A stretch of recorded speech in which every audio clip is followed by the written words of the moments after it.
Hello guys, gagawa ko ng aming merienda. Para sa aming merienda, gagawa ko ng easy instant sopas. So bilang instant nga, gagamit tayo ng chicken na instant noodles.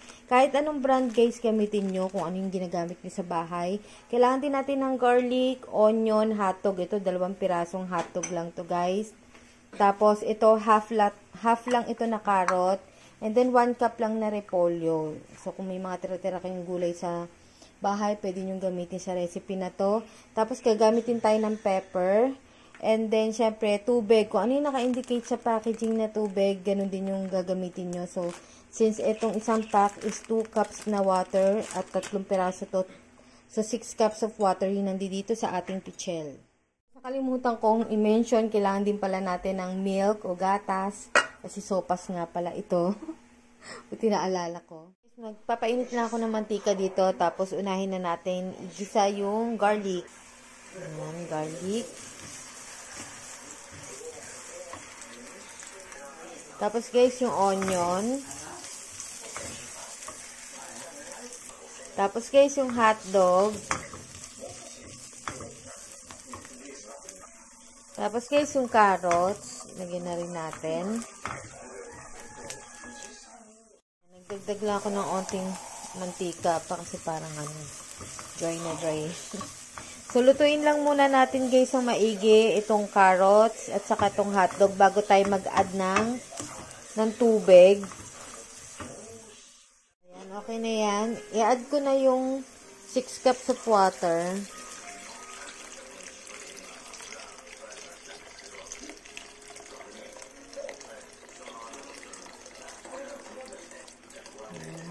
Cups na to binilang ko na siya para hindi na ako magsusukat.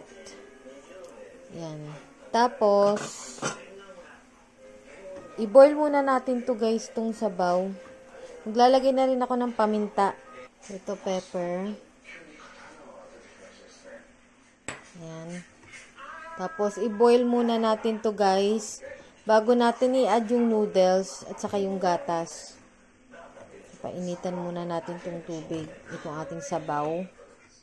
Yung ilaw dito sa kabilang side para lumiwanag na onte. So, ayan, kung makikita nyo guys, pakulo na siya, oh. Pwede na natin ilagay yung noodles. So, ayan guys, nilagay ko na yung noodles. Kapag ka guys, nag-boil na yan, at saka nag-loosen na yung mga noodles natin, naghiwa-hiwalay na, saka natin ilalagay yung gatas. Pwede ko na rin guys ilagay yung mga seasoning. Ito, ilagay na natin siya.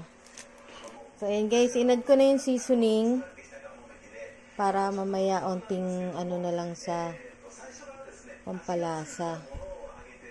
So, ayan, naghiwa-hiwalay na yung noodles natin. Kapag nag-boil na siya talaga ng bongga, saka natin ilalagay yung gatas. Ayan, malapit-lapit na yan, oh. So, ayan guys, nagbo-boil na siya. Maglalagay na tayo ng gatas. Yan, tansyahin nyo na lang guys kung gaano kadaming gatas gusto nyo ilagay. Yung iba kasi, yung ayaw na masyadong maraming gatas. Yung iba naman gusto magatas masyado. So, depende na yan sa inyo. So, tansya-tansya lang. Yan. Tapos, tikman nyo. Kung matabang pa siya, magdagdag kayo ng asin. Ayan. Unting asin lang. Kasi maglalagay pa tayo ng unting salt lang. Tapos, pwede tayo mag-add ulit ng ng paminta. Add tayo ng unting paminta pa. Ayan. Hininaan ko na guys yung apoy kasi ayokong overcook yung noodles. So, lower na yung heat. Then, lagyan na rin natin tong cabbage, repolyo. Ayan. Tapos, pag naluto na yan, plating na tayo guys. Teka, tikman ko muna kung sapat na sa akin yung alat niya. Sapat na sa akin. Okay na yan. Guys, yung finished product, ayan, hinati ko na sa 3, 3 kaming kakain. So, ayan. Try nyo tong recipe na to. Kung gusto kayo yung mag-sopas, tapos gusto nyo madalian lang, okay tong recipe na to.